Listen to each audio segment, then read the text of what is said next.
Muling naging laman ng kontrobersyal ang vlogger sa Davao City na si Kris Bryant o mas kilala bilang Brother matapos itong maglabas ng content na ituturing na bastos, mapanira at walang respeto.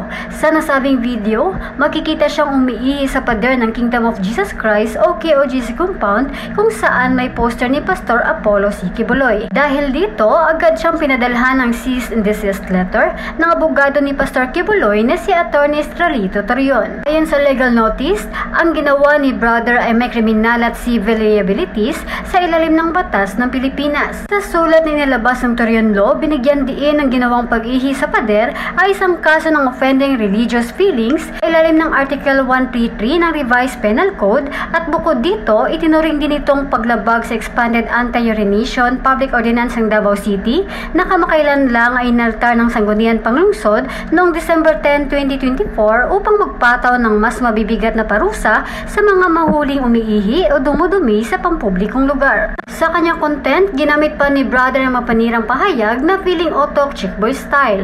Ayon kay Attorney Torion, ito ay libelo sa ilalim ng Article 353 at Article 355 ng Revised Penal Code dahil nagpaparatang itong ng immoral na asal laban kay Pastor Apollo C. Quiboloy. Sa sulat ng abogado, inatasan si Brother na agarang sundin ang sumusunod na tatlong kahilingan. Una ay burahin lahat ng mapanirang content na may kinalaman kay Pastor Quiboloy. Pangalawa ay tigil ang anumang paninira, pangungutya at bastos na pamamahayag laban kay Pastor Quiboloy at sa KOJC. Pangatlo ay maglabas ng public apology kay Pastor Apollo C. Quiboloy sa loob ng 5 araw mula sa pagtanggap ng liham. Kung mabigo si Brother na tumalima sa mga kahilingang ito, ay isasampa laban sa kanya mga kasong rape, oral defamation, libel, offending religious feelings, paglabag sa Expanded Anti-Urination and Public Ordinance ng Davao City at civil case for damages na maaring umabot sa 10 million pesos. Samantala, agad naman naglabas ng pahayag ang content creator at humingi ng paumanhin sa kanyang nagawa.